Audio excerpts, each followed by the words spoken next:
Hello বন্ধুরা, রোশনাই ধারাবাহিকের নতুন পর্বে আপনারা দেখতে পাবেন যে রোশনাই পুলিশকে বলে যে উনাকে প্রমাণ করতে বলুন যে আমি ওনার স্ত্রী।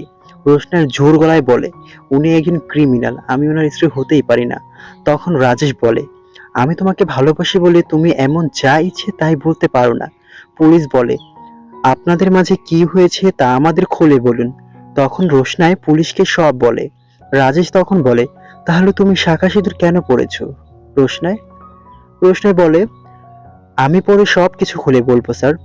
আর অন্যদিকে আরণ্যকের অবস্থা খারাপ হতে থাকে। বাড়ির সবাই মিলে ছোটকে কথা শোনাতে থাকে, তাকে যা নয় তা বলে অপমান করে। তখন সেখানে বরদা আসে আর বলে এখন আরণ্যকের অবস্থা কি রকম। তখন আরণ্যকের মা বলে আমার ছেলের শেষ খবরের জন্য অপেক্ষা করছেন বরদা। এদিকে গরিমা বলে আমি আরণ্যকে এর সাথে একবার দেখা করতে চাই। কাল সারা রাত ও আমার সাথে ছিল। গরিমা ছোটকে অপমান করে। আরণ্যকের মা ছোটকে বলে ছোট নিজের লোক হয়ে নিজের ফ্যামিলির সাথে বিশ্বাসঘাতকতা করেছে।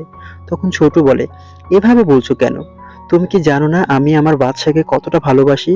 এরপর রাজেশ রোশনিকে রেখে চলে যায়। রোশনাই পুলিশের সাথে থানায় যায়। এদিকে আরণ্যকের বাড়ির লোক ডক্টরের সাথে দেখা করতে যায়। তখন ডক্টর বলে উনার একটা ইনজুরি হয়েছে, ইনজুরিটা খুব সিরিয়াস, তার জন্য আপনাকে একটা বন্ডে সই করতে হবে। বন্ডের কথা শুনে সবাই ভয় পেয়ে যায়। এদিকে রোশনাই বলে আমি বিয়ের রাতে সেখান থেকে পালিয়ে এসেছি, তারপর স্যারজি আমাকে সেখান থেকে নিয়ে এসেছে। পুলিশ তখন বলে স্যারজি মানে তার নাম কি? রোশনাই বলে তার নাম আরণ্যক চ্যাটার্জি। তাহলে আপনি শাঁখা সিঁদুর পরেন কার জন্য? আপনার স্বামীর নাম কি? তখন রোশনাই বলে আরণ্যক চ্যাটার্জি। তো বন্ধুরা আজকের পর্ব এতটুকুই। পরবর্তী পর্বের জন্য চ্যানেলটি সাবস্ক্রাইব